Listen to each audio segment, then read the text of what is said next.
A study shows that children between ages 0 to 3 who have more than 4 hours of screen time every day have behaviors similar to children diagnosed with autism spectrum disorder. This term is now coined as virtual autism.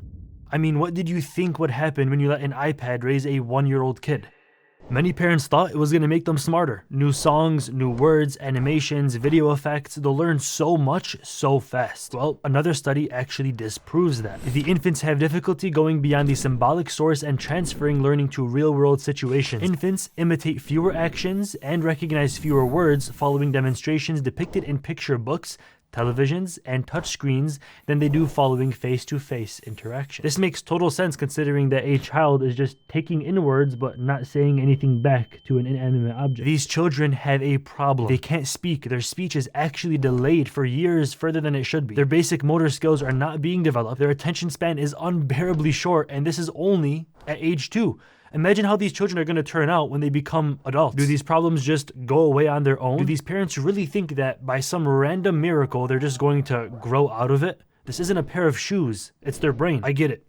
It's convenient, you're a first-time parent, you can't afford a babysitter, you have a lot on your plate. It's not easy raising a child, but it's also not easy for the child who is underdeveloped either. A screen cannot replace a mother, and it cannot replace a father. I was at Target, and in the checkout line, I see a family. It's like a 10-year-old boy, 1-year-old girl, and the mother is just placing the stuff on the belt so that she can check out. And the 10-year-old boy is sitting in front of the baby as she's sitting in the cart, holding the phone like this as she's watching CoComelon. He's literally doing nothing but holding a phone, and then the mom realizes, wait, I need the phone so I can use Apple Pay and cash out the purchase. So she takes the phone, the baby immediately goes ballistic, starts screaming, throwing a tantrum, kicking her feet, going crazy, and then she cashes the stuff out really quick, purchases Apple Pay, and then gives the phone back to the little boy that's 10 years old, who she's effectively turned into a human tripod so that the baby can stop crying. This is what parenting is in the year 2023, and it is disgusting. This 1-year-old baby was not able to go 1 second without looking at a screen. The video creators of these videos themselves actually know what they're doing, by the way. It's no accident. The amount of time between each cut in a CoComelon video is extremely low for a reason. And sometimes the screen cuts like this, or like this, or like this, or even like that, over and over again so that you can continue looking at a brand new image to overstimulate your mind and keep you watching. Even as an adult, this is too fast. Imagine being a child. Parents start making TikTok videos to show to other parents that their kids should not be watching these fast-cutting little children's videos, namely CoComelon, and it was only met by other in-denial parents that did not want to believe they could do wrong to their own kids. Like, look, take a look at this champ right here. Nicole commented, I think my kiddos like it so much because of the repetitive music. My speech-delayed 3-year-old now sings songs she's heard on CoComelon. Habibte, my love, why do you think she's speech delayed? What else did you expect from the average TikTok audience anyway? They're practically doing the same exact thing as their children. The solution is simple.